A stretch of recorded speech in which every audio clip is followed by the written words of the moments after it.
Today, we caught sight of something hanging inside the White House that no other American president, living or dead, would have ever dared to display. Something so horrific that any one of them would have been sickened to imagine another president actually choosing to glorify an enemy of democracy this way, inside the people's house. Whether it was meant for public eyes or not, we saw it, and what it revealed was unmistakable. Another brazen window into Donald Trump's true loyalties and into the heart of a regime that no longer even pretends to serve or care about the American people. Back in November, during a tour of the newly remodeled Palm Room, Trump strutted through the hallway with Fox News host Laura Ingraham beside him, lighting up with boyish glee, with gold trim glistening under the ceiling lights and the air thick with the scent of fresh paint and polish. He moved through the space like a showman on opening night. "I've built mini ballrooms in my buildings," he said, nearly bouncing in his heels. "And that's my greatest strength, actually. I might as well do this." He gestured around with a sweeping hand and smiled as if he were unveiling a masterpiece. And in his mind, that's exactly what it was. His masterpiece, not America's. The Palm Room is no ordinary hallway. It is a passage between power and privacy, a formal lobby that connects the West Wing to the executive residence, a place that once carried the dignity of its history. It was first designed decades ago by Jacqueline Kennedy as part of her effort to honor the White House as a cultural institution. And yet, during his walkthrough, Trump dismissed it all. He even mocked her. This was done by Jackie Kennedy. Jackie Kennedy Onassis. Then Jackie Kennedy, I hope. He joked, smirking as if making a dig about fidelity to her murdered husband. Then he waved off her work as cheap and broken and said, "It was an embarrassment, okay?" To him, her legacy wasn't worth preserving. It was worth erasing. And that's what he's doing. Not just to rooms, but to memory and meaning too. To the presidency itself. And not too far from where he insulted Jackie Kennedy's vision, Trump showed off his presidential walk of fame. He proudly presented a chronological display of every United States president, and he stopped for emphasis so the audience would see that where Joe Biden's portrait should have been, he had instead hung a gold-framed image of an autopen. That alone would have been disturbing enough. But now we have seen the finishing touch that must have been added more recently to the Palm Room. Above a photo of one of his grandchildren, him and the grandchild standing together, hanging right where the natural eye is drawn, was a new centerpiece. A framed photo of Donald Trump standing beside Vladimir Putin, taken during his August summit in Anchorage. In it, the two men stand shoulder to shoulder on a red carpet rolled out for a dictator whose army is still slaughtering civilians in Ukraine. It wasn't placed in a secure archive or added to a formal diplomatic gallery. He hung it right there, in the open, in the hallway used daily by White House staff, by visiting dignitaries, by anyone passing between the seat of power and the president's private quarters. That photo now watches over them as a symbol of alignment. And what makes this new enhancement even more disturbing is that he made space for Putin, but not for Biden. What kind of leader does that? Only one who believes the White House and the government it represents now aligns with a war criminal more than it shares a past of democracy and duty. Only one who thinks that this is his house and not the people's house. Trump doesn't want to serve the country. He wants the country to serve him. That's the difference. That photo on the wall isn't just a decoration. It's a declaration. It tells the world exactly who he admires, who he sees himself reflected in, and what kind of power he believes in. And that's the kind that jails dissent, poisons critics, sends its own armed military to terrorize citizens, and takes other people's land by force. This is how he's always seen the presidency.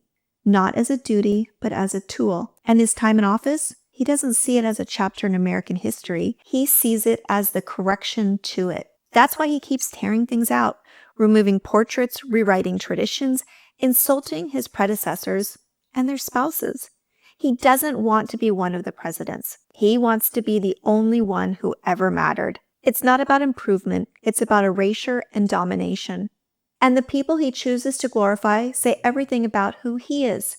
He doesn't stand with allies who value human rights and democratic norms. He stands with those who trample them. He bragged he fell in love following an exchange of beautiful letters with Kim Jong-un. He praised President Xi's power. He once said he wished Americans would treat him the way North Koreans treat their leader, with fear. Back in 2018, he said he speaks and his people sit up at attention, adding, "I want my people to do the same." And according to The Atlantic and reports from his own former chief of staff, John Kelly, Trump went even further behind closed doors. During his first term, he said he wanted the kind of generals that Hitler had, specifically admiring the total loyalty they showed to Hitler. When Kelly pushed back, asking if he meant Kaiser's generals, Trump reportedly clarified, no, Hitler's generals. That wasn't a joke. It was a confession of how he truly feels. Now in his second term, he's not even pretending anymore. That same logic now governs how he sees Americans. To him, there are only two kinds of people left in this country: those who pledge loyalty to him and those who are disposable. The portrait of Putin wasn't just a nod to a foreign ally. It was a message to the rest of us. The kind of message authoritarian leaders hang in plain sight, not to inspire, but to warn. Because the more we see that kind of power praised, the more we internalize its logic. Every one of us moves through life making choices between empathy and escalation. You see someone struggling, you either stop to help or you look away. You hear something cruel, you either call it out or you stay quiet. Those are the little choices that shape a society. And under normal circumstances, there are moral guardrails in place to help people choose empathy. But Trump removes those guardrails over and over again. He mocks compassion, he praises cruelty, and he treats grievances like virtue and paints decency as a liability. And that changes people. When you elevate a man like Vladimir Putin as a figure of strength, you're telling Americans that strength now means domination. That to win, someone else has to lose. And once that belief settles in, everything becomes easier to justify, even violence. We've seen this before. After World War I, Germany was reeling, economically devastated, humiliated by the Treaty of Versailles, and filled with fear and instability. People were angry, scared, and disoriented. Then came a leader who gave them someone to blame. He didn't fix the economy by building fairness. He redirected fury. He pointed to immigrants, to Jewish people, to queer people, to the disabled. He called them threats. He said they were the reason life was hard, and people listened. They wanted a reason. They wanted control back in their life, so they turned their fear into violence, and the world paid the price. This is how it always begins, not with death camps, but with the daily erosion of empathy, with symbols that teach people who deserves protection and who deserves punishment, with leaders who normalize cruelty until it becomes routine, until it becomes policy and acceptable. That's what we're up against now. A president who isn't just rewriting history, he's rewiring people's sense of right and wrong. And unless we break the pattern, the violence will keep escalating. Because cruelty, once unleashed, does not contain itself. The people Trump chooses to honor tell us everything, but so do the people he chooses to target. Much like fascist regimes in the past, he picks his enemies carefully, and his words are not without consequence. He has an unnatural obsession with Representative Omar from Minnesota, making her a prime target of his rhetoric again and again. And recently, during a community town hall in Minneapolis, Rep. Omar was attacked while speaking on stage. A man walked up from the crowd and sprayed a liquid directly on her. Video shows her immediately charging towards the man to defend herself. He was quickly tackled and arrested on site by security. And she later said, "I am really okay. What happened to me is not okay, but they picked the wrong person. I'm not one to be intimidated." And Donald Trump's response? It wasn't horror or concern. He accused her of staging it. "I don't think about her. I think she's a fraud." That's what he told ABC News. And then he went on to say she probably had herself sprayed knowing her. And this is how the cycle works. He names his targets, he strips them of humanity and legitimacy, and he invites potential harm by framing them as threats. Then when they are attacked, he mocks them or calls it fake. Representative Omar isn't just a political opponent. She's a Muslim woman, a Black woman, an immigrant, and one of the most visible symbols of a multiracial democracy that Trump's movement despises. That's why they target her, and that's why they're trying to normalize this kind of violence. And there's something I'm really starting to take to heart. It's the exhaustion of this nonstop violence, the exhaustion of his gaslighting, the constant lies, the parade of terrible decisions, and the worst people being lifted up and handed more power. I have been struggling with being able to sleep at night. I know so many of us are. And if you're feeling that too, and if you're waking up with that heavy weight on your chest, you're not alone. I know we're all feeling it, and it's not because there's no hope. It's that our bodies are catching up with what we know. This is real, and it's not ending anytime soon. And we're just trying to process that.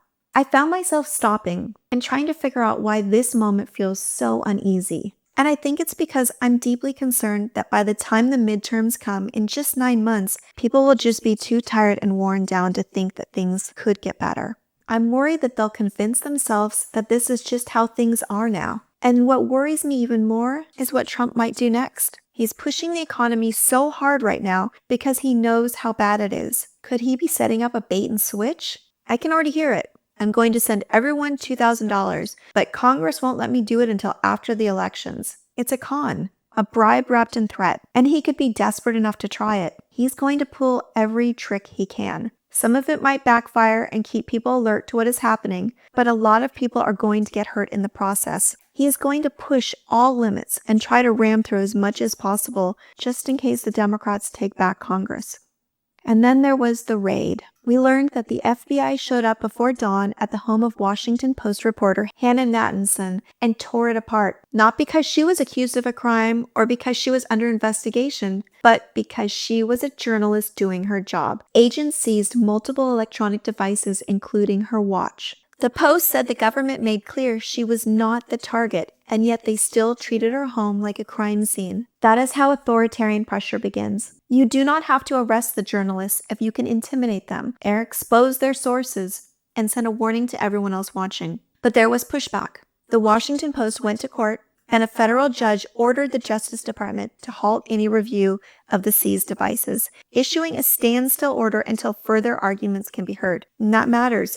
It means the courts, at least for now, recognize the danger of allowing the government to rummage through a reporter's contacts, notes, and communications. Press freedom groups were blunt about what this represents. Raids like this are rare in the United States because they chill sources, they endanger whistleblowers, and threaten the First Amendment itself. The judge's order is a small but meaningful reminder that constitutional protections still exist. But the raid itself set a dangerous precedent because the message was already sent to journalists, sources, and to anyone inside the government thinking about speaking up. This administration is willing to cross lines that were once understood to be off limits. And once those lines are crossed, they are very hard to put back. This raid left me unsettled as I am proud to be a part of the new independent media. I don't have corporate donors. I don't have a board of directors telling me what I can and I can't say. I'm funded entirely by readers like you. But I think about how many people still get their news from sources backed by billionaires and hedge funds. How many voices are staying quiet now, not because they don't care, but because they're scared. And I wonder how many journalists who we all rely on are backing off the truth to avoid becoming the story. I depend on publicly reported news for my nightly write-ups, and those are only published because we have journalists who are still brave enough to follow the truth wherever it leads. What happened to Hannah is how we lose the narrative. Just last night, I asked my husband, "Do you think it's going to be okay?" He's an optimist, so he said, "Absolutely, we're doing any and everything we can do to be on the right side of history." And he's right. We are layering our opposition and our resistance, and we keep building it up to meet the moment.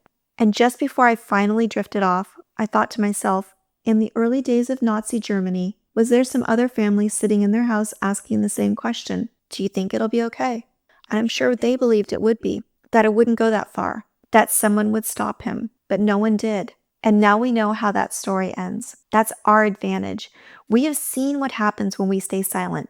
We've read the books, we've watched the documentaries, we've studied the photos of people who didn't make it out, and of the people who resisted. And that gives us power, knowledge, and time. I'm still sharing and you're still watching. We're still here. There are still people in the streets documenting what's happening, protesting, checking in on their neighbors. They haven't silenced us yet. People are talking about it. They're calling it what it is, a fascist takeover, and they're demanding it end. And that's why I still have hope for America, and you should too. If you've made it this far, we're probably on the same page, and we're definitely both on the same side of history. I'm working hard to spread this message and reach as many people as possible. So please take a moment, like this video, make sure you're subscribed, share it, leave a comment. Anything that helps the algorithm know to show it to more people. And if you'd like to read my nightly posts, you can find me on Substack just by searching Heather Delaney Reese. And I've included a link for you below. And remember, no matter how dark the days get, and they're going to get dark, we're in this together. And we're always going to keep hope for America alive. I'll see you tomorrow.